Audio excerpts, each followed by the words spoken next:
Automobilista 2 just received a small but game-changing update, and in this video I'm going to tell you what to expect, what's good, what's bad, who's happy, who's sad, and why you, or who, should pick up Automobilista 2 whilst it's on the Steam sale for £3.50, which is the same price as an overpriced cup of tea.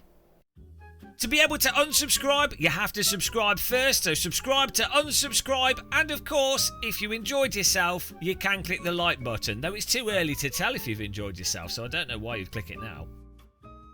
Now, the most noticeable and biggest aspect of this update, in terms of how the game plays, will be the tweaks to some of the vehicle's tyre models. They're not huge tweaks, but they do alter the nature of handling of some of the vehicles in a way that maybe some people like and some people won't like. From the cars that we tested and from the perspective of our driving, it seemed like some of the vehicles were a little bit more mushy and maybe a little bit less peaky in bite than they were previously. But other than that, basically everything drives exactly the same in the normal Automobilista 2 way. This update will not have changed the game in any way that someone that didn't enjoy Automobilista 2 would now miraculously enjoy Automobilista 2. If you're already a fan of the game, then you'll probably just see it as a little tweak and a slight difference that you'll probably enjoy getting used to and learning how to get the most out of it. I'm not sure if I missed this in a previous update, but I did notice that before the race session we had a little bingy bong sound effect to remind us that the race was about to go to the grid, so you don't miss clicking ready up like an idiot, which is something we used to do quite a lot. Also, a little notification on the screen if you're hosting a server to let you know why you can't click continue, so you don't accidentally think that the game's crashed and you can just wait for people to load their cars in. Nice little tweaks and quality of life improvements. You definitely can't fault Reza for continuously working and polishing their projects. Now, the real question is, if you don't have this already, should you get it in the Steam sale? And who should get it in the Steam sale? Well, I would say most people that enjoy racing sims should probably get this, to be honest. Even if you are not a big fan of the way this handles and the quirks of Automobilista 2, of which there are many, there is specific content in this that you just can't get in any other simulator. A bunch of Brazilian cars, a bunch of random vintage cars, some cars that were in the original Automobilista, a bunch of tracks that you've never seen in any other simulator, some really nice vintage versions of tracks, vintage Canada, vintage Nordschleife, different layouts of Nordschleife.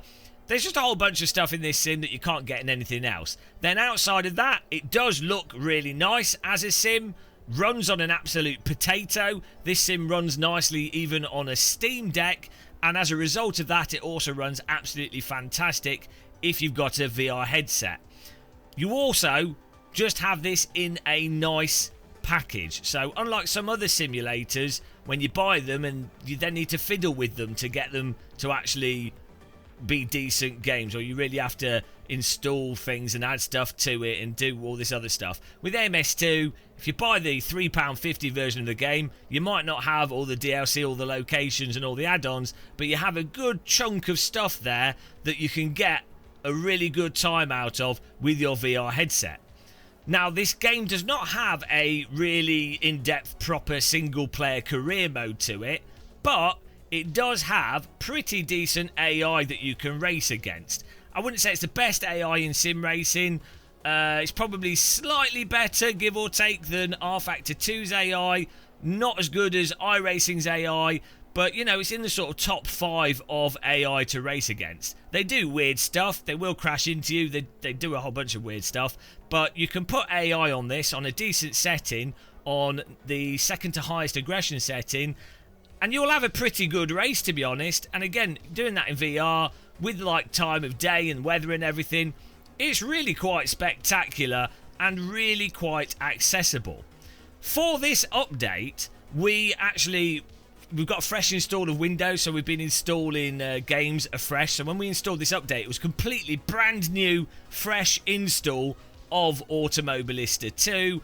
and it literally took me 7 minutes from installing it to getting my wheel set up, my pedal set up, and jumping and driving. I mean, granted, I've used Automobilista 2 since it came out, so I'm familiar with it, but the point is, it was quite easy to actually just bind the settings and then it all just kind of worked, which can be a problem as well for some of the other simulators on the market. So if you were coming to this afresh, you know, you'll be able to get in and start doing some driving against AI and have a reasonably good time.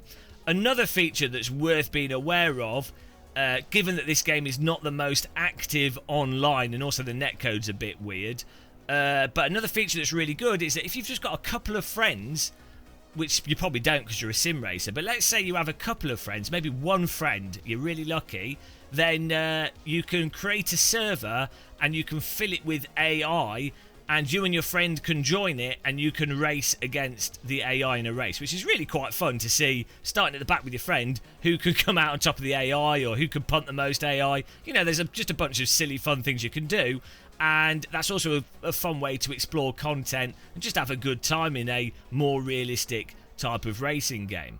Though you do need to keep in mind it is Automobilista 2, which is built on the same game engine that Project Cars 2 uses, so it has a lot of the physics quirks that Project Cars 2 had, where the cars are generally quite floaty on the track, though AMS2 Reza have done a fantastic job of dialing things in, and with certain cars in the game, some of the GT3 cars, I think some of the prototypes are actually dialed in really quite well, so you notice less of that kind of the weird Project Cars 2 behaviour, but it still does have it there in all the vehicles. You're going to be floating all the cars around the tracks, which in some ways is actually really good if you're a lower skilled driver and you don't want to be snap counter steering quickly and you want more time on your steering and throttle inputs, and you know, you want to be drifting the cars around the track, even pretty hooked up race cars. You'll really enjoy it. But if you're used to iRacing, Le Mans Ultimate, the original Assetto Corsa,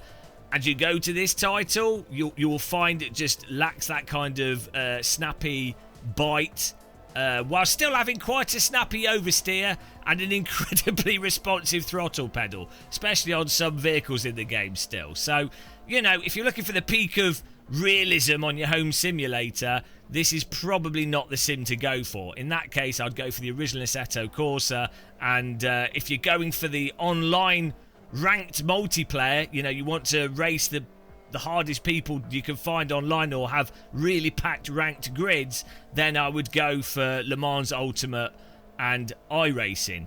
Though iRacing costs a few £1,000, you can play it for you could probably play it for like £50 a year or something, but in reality a few £100 a year is what people normally pay for it.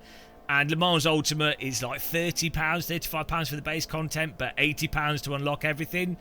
So whereas this is, as I say, £3.50.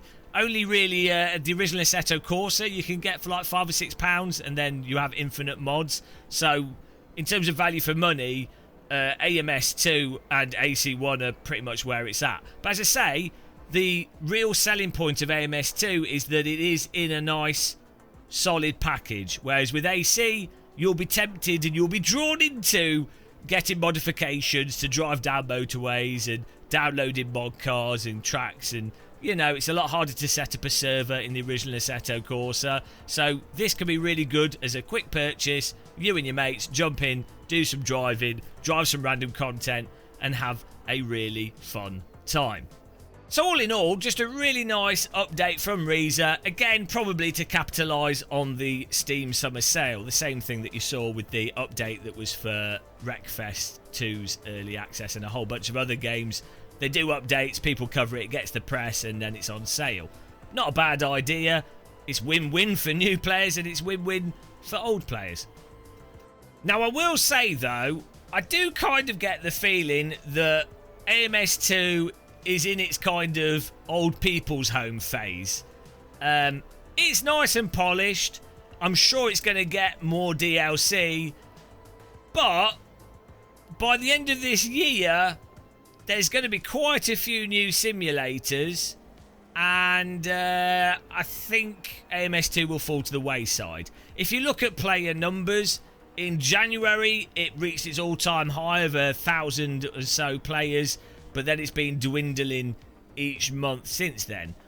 I'm sure when they do content updates, there will be little boosts in players, but the player numbers will probably drop off. So again, the focus will be for most people to get the enjoyment out of the single player, which isn't really a bad thing. And as I say, the AI in this is quite fun to race against, but it's worth you really being aware that if you were going to dump £80 or £60, I think it is, for all the DLC and all the content on this, you're buying into something that might not have that longevity.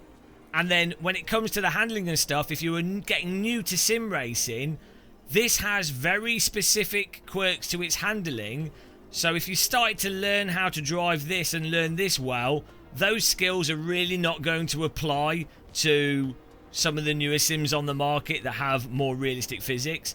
One of the really nice things with more realistic driving simulators, like the original Assetto Corsa, like Le Mans Ultimate, like R Factor 2, is that the skills you learn in them continue on into the future. You'll be able to use them in other games. You can jump from some games really quite easily, whereas some games that have rather unique physics, even iRacing is like this. I don't think iRacing induces negative training, but it does have quite unique physics that forces a super specific way to drive. And Project Cars 2, which I really enjoyed, we played it a lot on our channel, and AMS2 as well, both have quite a specific way that you need to drive them, and as a result the skills don't really transfer from one title to another title. So as I say, if you're coming into this afresh and you were looking for like the ultimate sim to start investing all your time into, I don't really think that this is it. But I think you can, again, to be clear, before I get murdered by all the fanboys, you know they will, whatever I say, you can still have a great deal of fun with this, but just be aware of the reality of the situation with this title. Hopefully you found this video useful, informative, and now hopefully you have a good box of tea so you can go and grab yourself a cup of tea and drink it. That's what we're actually here for. It's just a tea promotion service. Thank you very much for those of you that did subscribe. Thank you for those of you that did click the like button. Again, huge thanks to all our channel members that sit through the videos and slap yourselves in the face with a wet fish. Really appreciate it. We wouldn't be here without you. But until the next one, happy tea drinking, take care, and goodbye.